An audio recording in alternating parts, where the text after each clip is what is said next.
Princess Irulan secretly writes about a great warrior named Paul Atreides who might still be alive. Her father, Emperor Shaddam IV, feels down after the Atreides family falls from power. Paul, along with his mother Jessica, travels through the desert with a group of Fremen led by Stilgar. They face a surprise attack by their enemies, but manage to beat them.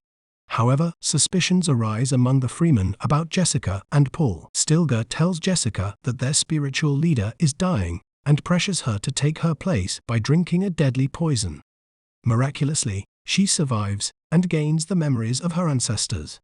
Only Paul knows that Jessica is pregnant with his sister, whose mind is awakened by the poison. Jessica believes in a prophecy that she and Paul can bring prosperity to the land. Paul learns the ways of the Fremen and earns their respect. He falls in love with a woman named Chani and becomes a powerful fighter. Jessica manipulates events to make Paul a leader, but he is wary of the consequences. Meanwhile, their enemies increase their attacks. Paul's nephew Fade Rotha fights in gladiator matches, while Jessica completes her mission in the north. Paul's friend Gurney helps him find hidden weapons, preparing for a war. Fade's forces attack, causing Paul to drink the deadly poison, which gives him powerful visions. Paul accepts his destiny as a messiah and challenges the Emperor for power.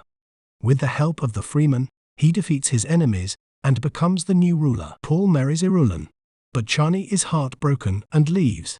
Paul faces opposition from other noble families, but deals with them ruthlessly. In the end, Jessica realizes that Paul's rule will lead to a holy war, marking the beginning of a new era. At the end of the movie, Emperor Shaddam IV comes to Arrakis to deal with the rebellion led by Paul and the Fremen. Paul and his allies use sandworms and powerful weapons to take over Arrakeen, the main city on Arrakis.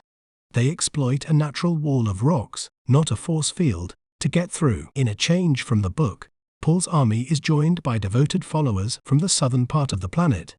Once they capture the city, Paul kills the Baron, who is the current ruler of Arrakis. He claims he's still the Duke because his family's attack was illegal, and he plans to marry Princess Irulan and take the throne. Paul challenges Fade, the next in line for the Harkonnens, to a duel. If Paul wins, he gets the throne. He does, but the other noble families don't accept him as their leader. They refuse to acknowledge him, so Paul orders his army to attack them. This decision shows Paul's willingness to start a war for power. He doesn't care how many of his followers die as long as he wins. This is different from the book, where Paul was hesitant about starting a war.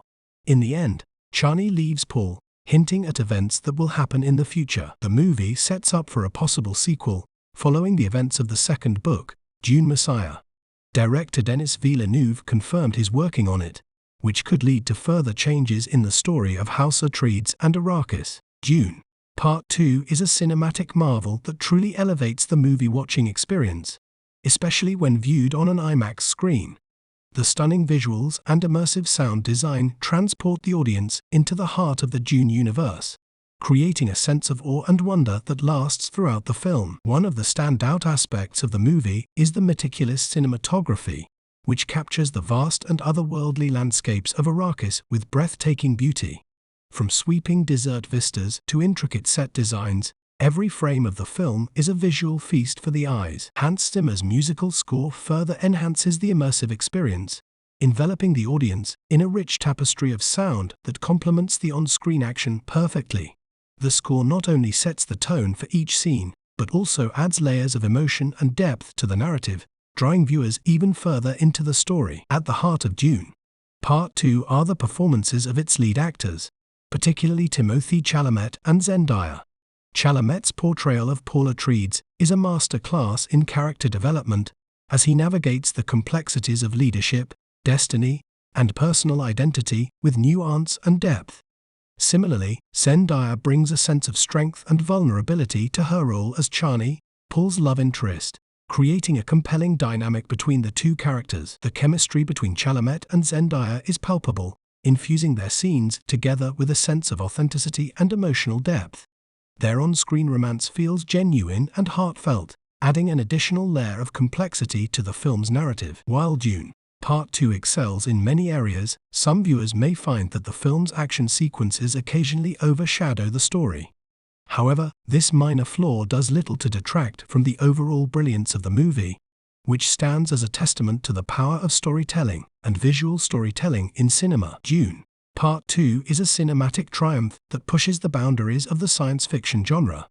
With its stunning visuals, immersive sound design, and powerhouse performances, it's not just a contender for the best movie of the year, but a potential contender for one of the best films of the 21st century.